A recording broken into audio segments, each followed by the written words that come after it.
तो जैसा कि लास्ट एपिसोड में हमने देखा था, टेंसेंट और जियाओ फेंग का आपस में फाइट होने वाली थी।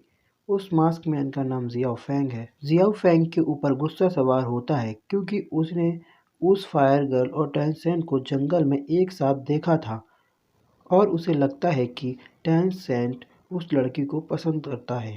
तो होते ही जियाओ फेंग टेंसेंट के ऊपर हमला कर देता है। वो अपनी फर्स्ट और सेकंड मार्शल सोल का इस्तेमाल करता है। टेंसेंट उसे अपने सिल्वर प्लांट पे कैद करने का ट्राई करता है, लेकिन वो बहुत पावरफुल होता है। वो हर बार टेंसेंट के सिल्वर प्लांट को तोड़कर टेंसेंट पर वार करने में सफल होता जा रहा था।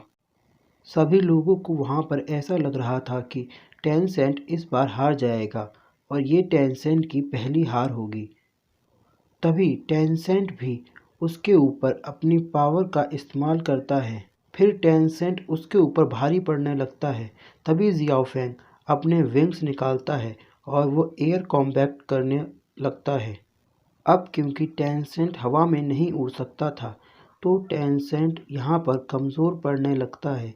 लेकिन तभी टेंसेंट अपनी सेकंड मार्शल सोल, जो कि हैमर की थी, उसे यहाँ पर रिवील करता है और उसका इस्तेमाल करता है। और उसे देख के सभी लोग समझ जाते हैं कि ये टेंग हाउ का बेटा है, क्योंकि पूरे कॉन्टिनेंट में टेंग हाउ बहुत फेमस होता है। सभी लोग उसकी हैमर मार्शल सोल को देखकर चौंक जाते हैं। और तभी मार्शल सोल हॉल का आदमी एक आदमी को अपने पास बुलाता है और उसके कान में कुछ कहता है। अंकल नेंग ये नोटिस कर लेते हैं और वो उसको देख लेते हैं। वहीं दूसरी तरफ बैटल में जियाओ फेंग और टेंसेंट अपनी फुल स्ट्रेंथ के साथ एक दूसरे से टकराते हैं और बैटल रिंग में बहुत बड़ा धमाका होता है, जिसके बाद हमें दिखाया जाता है जियाओ फेंग जमीन पर बैठा होता है और टेंसेंट अपने घुटने पकड़े बैठा होता है। तभी टेंसेंट जियाओ फेंग की गलतफहमी उसे मिटा देता है। वो कहता है कि वो उस फायर गर्ल को पसंद नहीं करता और वहाँ पर जो भी होता है उसे सच सच बता देता है। ये सुनकर जियाओ फेंग अपनी हार स्वीकार कर लेता है और वहाँ से चला जाता है। इसके बाद एम्परर विनिंग कॉम्पिटिटर को उनके लिए डिजर्विंग टाइटल्स देता है और उसके बाद उनको बताता है कि आगे के राउंड्स के लिए उन्हें अब मार्शल सोल हॉल में जाना होगा। उनकी आगे की फाइट वहीं पर होगी। वहाँ पर प्रिंस जू भी आए हुए होते हैं लोगों का उत्साह बढ़ाने। वहीं दूसरी तरफ हमें ग्रैंड मास्टर को दिखाया जाता है, जो कि जंगल में कहीं जा रहे थे। तभी हमें डीन को दिखाया जाता है, जो कि अरलोंग के पास आया होता है। अरलोंग वहाँ पर बहुत गुस्से में होती है क्योंकि ग्रैंड मास्टर अरलोंग के लिए लेटर लिख कर गए थे कि वो उसी लड़की से मिलने के लिए गए हैं। अब वो लड़की कौन थी वो हमें आगे पता चलेगा। डीन अरलोंग से कहता है कि अगर ग्रैंड मास्टर वहाँ गए हैं तो वो किसी ज़रूरी काम से ही गए होंगे, तुम उनके लिए परेशान मत हो। पर अरलोंग नहीं समझती, उसे बहुत गुस्सा आ रहा होता। इसके बाद हमें दिखाते हैं सभी स्टूडेंट यानी विनिंग कॉम्पिटिटर को लेने के लिए मार्शल सोल हॉल के सैनिक आए हुए होते हैं। वो उन सभी को अब मार्शल सोल हॉल के अंदर ले जा रहे थे। तभी स्क्रीन स्विच होती है और हमें मार्शल सोल हॉल में दिखाया जाता है कि एक लड़की किसी कॉन्ट्रैक्टर को पूरे 6th स्कूल के स्टूडेंट को मारने के लिए कॉन्ट्रैक्ट देती है।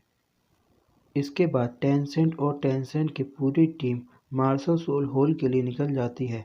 वो सभी लोग बहुत खुश होते हैं, लेकिन टेंसेंट उन्हें बताता है कि असली मुकाबला तो अब शुरू होने वाला है। टेंसेंट उनको बताता है कि हमारे असली अपोनेंट मार्शल सोल हॉल की टीम है, जो हमसे आगे लड़ने वाली है और वो टीम बहुत ही ज़्यादा पावरफुल होने वाली है। तभी डीन वहाँ पर सबको बताता है कि फाइनल राउंड्स पहले वाले रिंग में ही होने वाले थे, लेकिन मार्शल सोल हॉल के आदमी ने मार्शल सोल हॉल से बात करके आगे के राउंड्स मार्शल सोल हॉल में कराने का फैसला लिया। वहीं दूसरी तरफ हमें जियाओ फेंग को दिखाया जाता है, जो कि उस फायर गर्ल के पास जाता है और उसे बताता है कि वो उसे पसंद करता है और उससे पूछता है कि क्या वो उसे पसंद करती है। तभी वो लड़की उससे बात करती है और उसे हाँ बोल देती है। वो उसे अपनी गाड़ी में आने के लिए कहती है और ये देख के टेंसेंट बहुत खुश होता है। भी आगे बढ़ ही वहीं रहे हमें होते दिखाया हैं जाता कि है तभी कि वहाँ रॉयल आर्मीज को अचानक से किसी सारी प्रकार सेना के खतरे होने फाइटिंग का आइडिया फॉर्मेशन में होता आ है जाती है। और वो तुरंत उन्हें अपनी किसी फॉर्मेशन खतरे का बनाकर आभास हो तैयार हो जाता जाते है। हैं। तभी वहाँ तभी आसमान फिर से ऊपर से पत्थर पत्थर गिरने गिरने लगते लगते हैं। हैं। सभी सब स्टूडेंट बच्चे और अपनी सैनिक अपनी अपनी मार्शल सोल को सोल पावर निकालकर का रॉक से इस्तेमाल बचने करते हुए लगते हैं सभी और उन्हें बच्चों साइड को रखने बचा लगते लेते हैं। हैं। वो सब ऐसा वहीं आसानी से टेंसेंट कर भी पा रहे थे अपने और पावर अब का टैंग इस्तेमाल शैंग भी करके ऐसा करने लगता पत्थरों को है, नीचे गिरने लेकिन से टीम रोक तुरंत लेता उसे है। रोकता है तभी टीम और कहता है टेंसेंट से कि कहता तुम्हें है अपनी कि मार्शल तुम सोल अपनी बचा कर सोल रखनी पावर है यहाँ पर क्योंकि इस्तेमाल अभी मत असली करो खतरा क्योंकि तुम्हारे लिए इससे बड़ा आने वाला खतरा है। यहाँ आने ये वाला सब है। तो वो सभी स्कूल को पत्थरों के रॉक्स गिरने की की वजह मदद से से वहाँ धूल हो अलग अलग जाती है करना चाहते और हैं। जब वो धूल अब फिर साफ बहुत होती है सारे रॉक्स तो वहां गिर वहाँ पर जाते हैं बहुत और सारे सभी काले कपड़े स्कूल्स के पहने हुए बीच में लोग होते रॉक्स का हैं। पार्टीशन सा असल हो में ये जाता वही है लोग और होते वहां हैं फिर कुछ काले जिनको कपड़े पहने सेंट्रल स्कूल के इंसान आकर स्टूडेंट उन को पर मारने अटैक के कर लिए देते भेजा हैं। गया था। रॉयल आर्मीज भी वहीं उन पर मिस्टर अटैक धाई करती और हैं और टेंसेंट बच्चे भी उनसे उनकी मुकाबला हड्डी करते पसली हैं। तोड़ने लगते हैं। मिस्टर धाई टैंग और शैंग अपने टेंसेंट हिडन उन्हें वेपन्स का पहले तो यूज हराते करके हैं उन्हें मारने लेकिन लगता है, तभी लेकिन अब अचानक तभी से वहां वहां पर फिर एक 3 सोल सोल लैंड किंग आ मास्टर जाते और हैं 2 सोल जो कि किंग बहुत पावरफुल थे। तभी पीछे से डीन और आर्लोंग स्टूडेंट की मदद करने के लिए आ रहे थे और वो बच्चों को बचाने के लिए उन पर अटैक कर देते हैं। वहीं अपोनेंट टीम भी बहुत पावरफुल थी। यहाँ से मिस्टर धाई ज़ीबू और टेंसेंट भी फाइट करते हैं। ज़ीबू एक सोल किंग से सीधे जाके टकराती फाइट करती है लेकिन वो सोल किंग ज़ीबू के ऊपर अटैक कर देता है जिससे उसका लव हाउस बाहर आ जाता है, जिसे देखकर वहाँ पर एक आदमी आ जाता है जो उसको धक्का मार के पीछा कर देता है। वो उनसे कहता है कि तुम अभी यहाँ किसी को नहीं मारोगे। तभी वो आदमी उसके सामने मास्टर कह के झुक जाता है। यहाँ हमें ये पता चलता है कि ये वही आदमी है जिसको शेख स्कूल को मारने के लिए कहा गया था, लेकिन वो ज़ीबू का हब्स देखकर समझ जाता है कि ये बहुत पावरफुल है और उसे लेने की कोशिश करता है, लेकिन वो हब्स अपने मालिक को खुद ही चुनता है इसलिए वो उसे नहीं छीन क्योंकि हब्स अपने मालिक को खुद चुनता है। उसका मालिक चाहे तो उसे किसी और को दे सकता है लेकिन वो उससे कोई छीन नहीं सकता।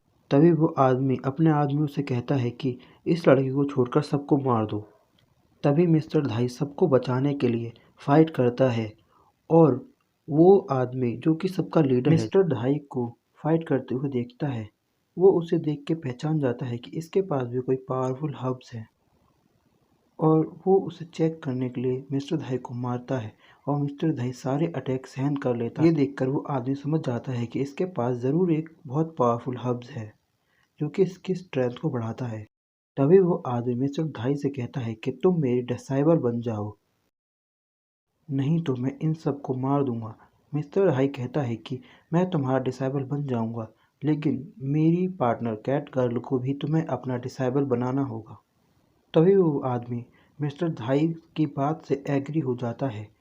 तभी मिस्टर धाई उस आदमी से फिर से कहते हैं कि ये सभी मेरे दोस्त हैं, तुम इन सभी को भी छोड़ दो, ये सब भी तुम्हारे डिसाइबल बन जाएंगे। उस आदमी का एक साथी उससे कहता है कि अगर ये सभी तुम्हारे डिसाइबल बन जाएंगे तो हम मारेंगे किसको, फिर हमारे कॉन्ट्रैक्ट का क्या होगा। वो आदमी मिस्टर धाई से कहता है कि मैं तुम सभी को छोड़ दूंगा लेकिन तुम में से किसी एक को मरना होगा और वो सेन को मारने की बात करता है।